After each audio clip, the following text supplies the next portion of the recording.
boys and girls, long time no see. This is going to be one of the best ways that I really can teach you guys social studies, and I really can connect with you guys with talking to you guys and really communicating with you guys. So this is actually called Loom, not Zoom, Loom. And the reason I'm going to use Loom a little bit for you guys is just you guys can access these videos anytime. So I'm going to give you guys a lot of information in the upcoming weeks or however long we're doing the social distancing teaching for. But it's great because you guys can see me, and you can see me, but you also can see Emma. She's going to be my little teaching partner here today.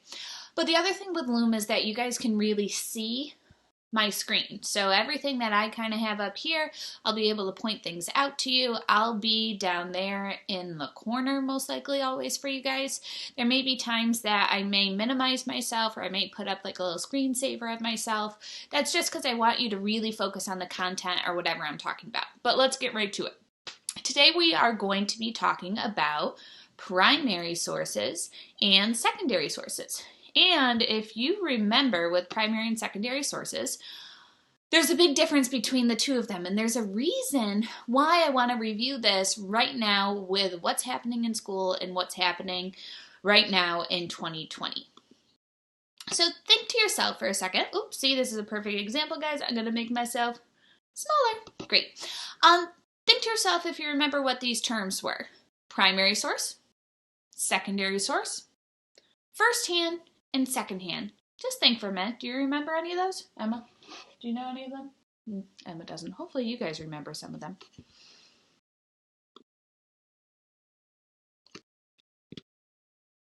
So primary source. A primary source is materials that were created at the time the event occurred, or material that was created by those who experienced a particular event.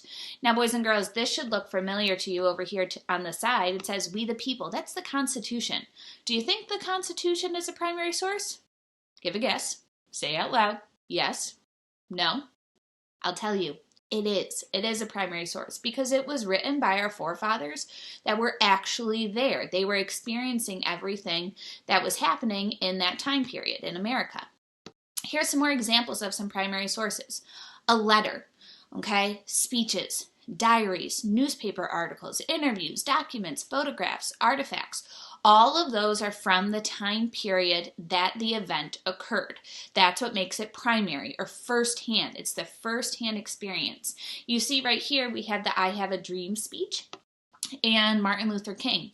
Martin Luther King, he was there. His speech is going to be a primary source. But then we have secondary sources. Even think about second, it's a little further away than our primary sources. These are materials that were created after the event occurred. This material might tell you about the event, the person, the time, or the place. However, the material was created by someone from a different time period. Here are some of our best examples of those. History book, your textbook, okay? Everything that we've studied, whether it be Native Americans, explorers, the Aztecs, the Incas, all of those different things that we've talked about throughout the year, the people who wrote your textbook, were they actually there? No, okay? So that's why we call it a secondary source. Okay, encyclopedias, magazines, websites, documentaries, okay? Right now, Mr. B loves watching documentaries. We watch so many on Disney Plus and Netflix and those things.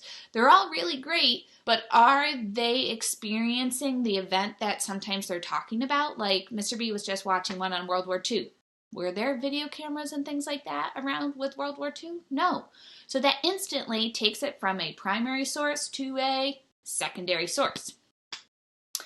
And here's the main difference, boys and girls, and we've talked about this. This is just really a review for you guys because your assignment this week really has to do with primary and secondary sources. Primary source, it's original, first-hand witness. Secondary is information often created from that primary source. Oop, my screen got a little funky there, so let me minimize this out. See if that helps a little bit. Okay. Everyone can see that, hopefully.